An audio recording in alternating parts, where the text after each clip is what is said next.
Hi, this is Andy from Orbit Media. I've been following the trend of account-based marketing for a long time, got very interested, quite intrigued. What is this? Finally decided to give it a try. Got even more excited because it worked really well. So I'm going to show you our approach to account-based marketing using content. I'm going to add in content to that because we are longtime content marketers here. I'm going to show you the step-by-step process. I'm going to go through it in 8 steps. Just quickly give you a high-level look, and at the very end, I'm going to show you the ROI from this effort, which is quite impressive. You'll see why I'm excited. Okay, so high-level, big picture, what is account-based marketing? It is a more focused approach to call out just basically the difference between normal content marketing and account-based content marketing. Normal marketing is content marketing is like using a net. You kind of end up with whatever swims in the net. You're trying to convert visitors and then contact them and turn them into deals. Account-based marketing is more like the spear. You start by identifying top prospects, then you create content for them specifically, start building relationships, and then nurturing.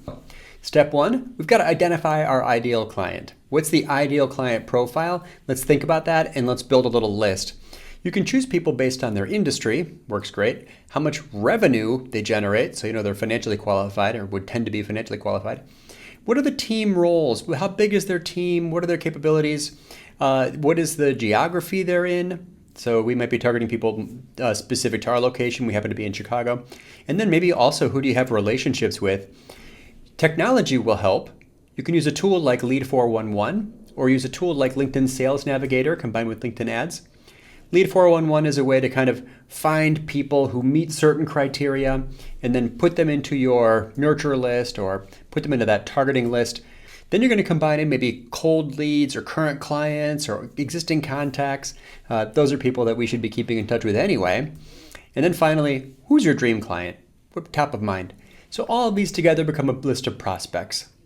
In our case, it might have been 50 or 100 in some examples. We're not looking for tons and tons of them. We don't need lots of them because they're all sort of automatically qualified. Then we're going to produce a little bit of research. I need a hook. I need a magnet, something that these people will be interested in seeing, so interested that they'll click to sign up. I'm going to put a webinar in here in a minute. So we started by deciding we're going to target financial firms, and the research is just going to simply be, what do the top financial firms put on their websites? We're a web development company, so this makes sense for us.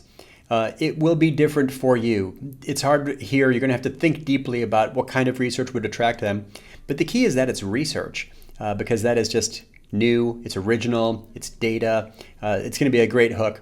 So we just took, in our case, just a whole bunch of the top financial firms and built a spreadsheet that showed which ones had which features on their websites. I'm going to turn this into a data point, as you'll see, and it's going to turn into a webinar. So basically what you're looking for yourself, for your own brand and your own ABM program, is what are the top X companies doing with Y? So you can report on that. It's going to make a great headline. It's going to make a great webinar. And you can see how this is going to be central to putting content into the ABM mix. Next, I need to promote this thing. To do that, I want to make a video. Video is just a much, much more compelling, more powerful format. It's going to be useful in several places, as you'll see. So it's going to be on the landing page. It's going to be in an ad. It's going to be in the outreach. Here's a picture of the desk I am sitting at right now. Nothing too fancy, but I do have a nice camera. That's a DSLR camera with HDMI out. So I've got a lens. You can tell that's a real background. This is just my office.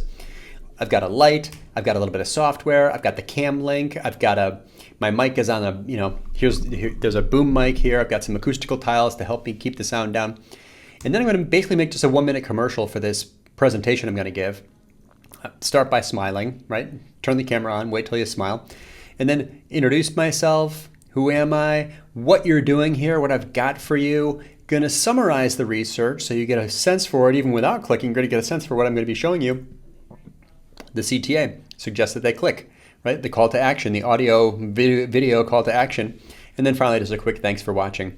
This 1-minute commercial is going to have amazing impact on my click-through rates and registration rates.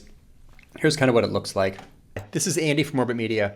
We're a web design company here in Chicago, and we just finished doing some research on manufacturers' websites. We looked at 100 websites and found best practices and big mistakes and some real action items, some specific, easy to fix things that anyone can do right away.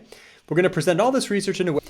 So you get the idea. It sounds practical, right? It sounds data-driven, right? You notice the captions on there. I'm always going to add the captions because we can't count on the visitor having their sound turned on. I'm using Camtasia, using it right now. But this is the simple process for adding captions to a video. It's just modify, add, and then I'm typing while I'm listening to the audio to get that into this. I'm sure there's other tools for doing this, but Camtasia is a really nice step above Apple, iMovie, but a step below Adobe After Effects. Perfect for this kind of content. Next, we're going to do a little promotion for this. We're going to create some ads. We're going to do some outreach. The ads, you already kind of saw briefly just how we were setting that up. This is a campaign. You can see that basically like the spend on this, I'm going to blow about $1,000 on this, which I think is worth it. It's almost the only advertising we have ever done as a business.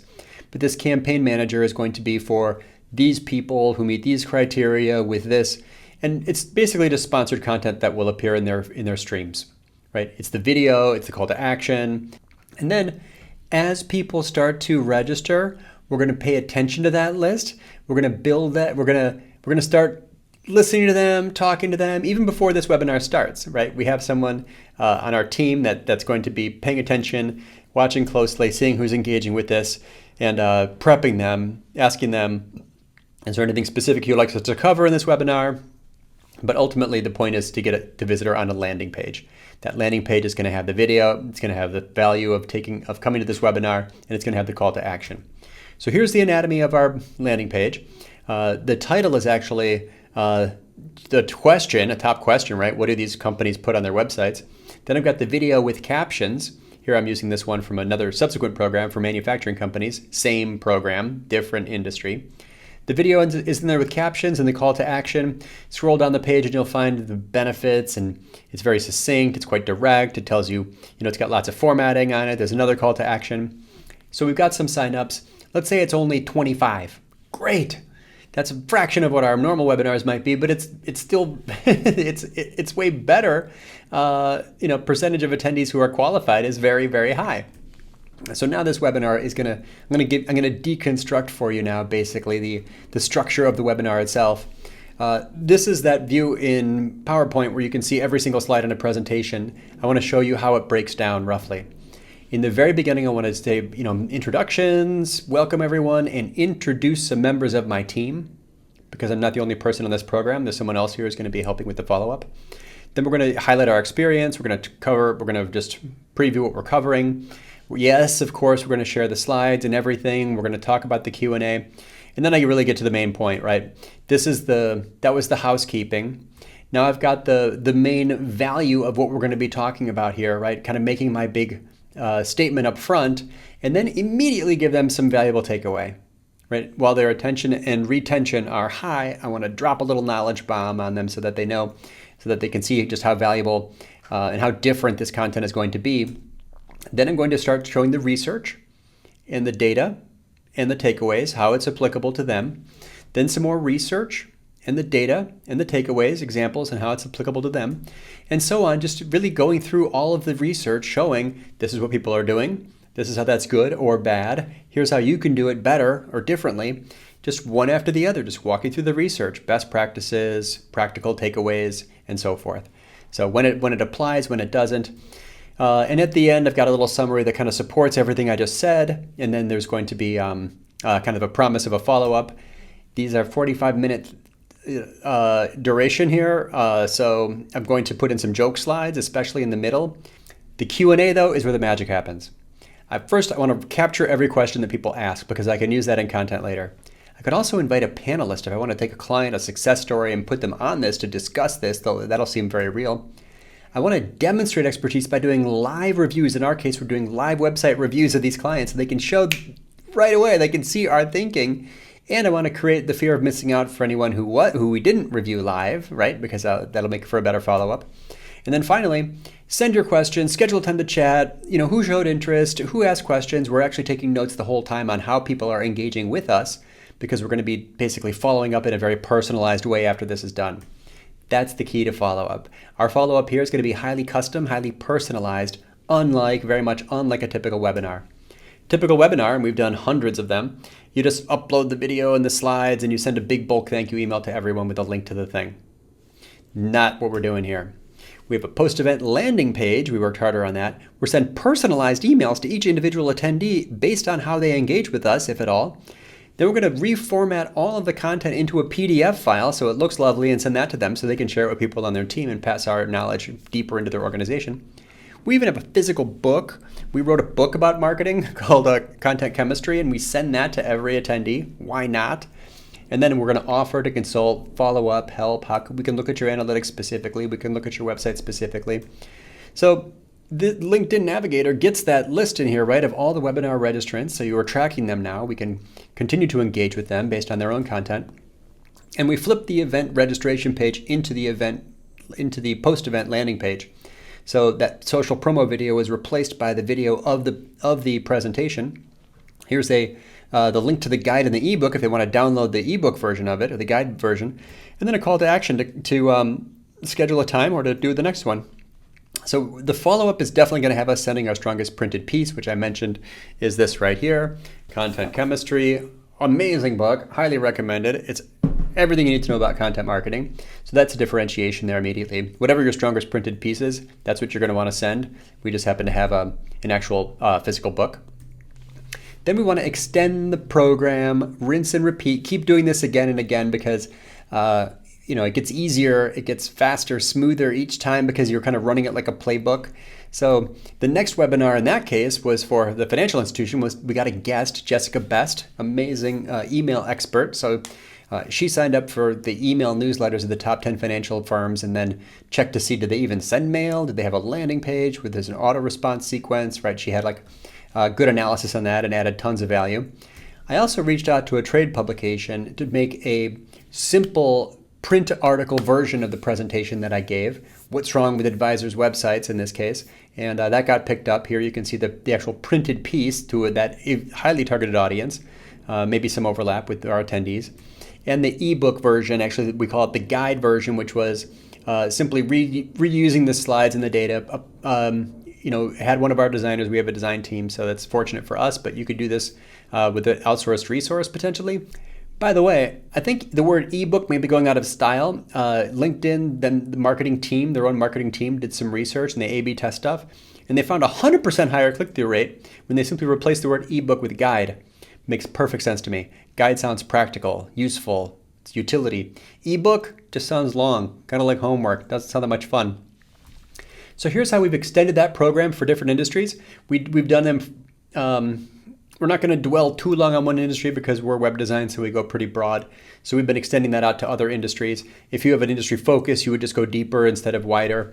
So multiple webinars, the PDF guide, trade publication, more webinars, more follow-ups, more industries, you can see. Now, one of the benefits of this being account-based content marketing, you could say ABC marketing, account-based content marketing, then is that this thing still lives, right? This video, this landing page. So now, anytime I interact with anyone from that industry, when I'm in LinkedIn or anywhere, I can send them that landing page. It will have value for years, right? It is not a one-time thing. This is actually, feels like a campaign. It is a campaign in lots of ways, but it has the content marketing benefit of having that durability where that piece is going to be on there for a long time. Now we get to the investment, the ROI, the returns. I'm going to show you the whole thing now. This is basically how much time we put into this. Webinar logistics, that's about 6 hours. There's a couple of us who have to be on the webinar. We also spend about $1,000 on that LinkedIn ad budget. The day of presentation is several of us on there. So the pre and post, it's about 4 hours total, adding up all the time of every person on the team.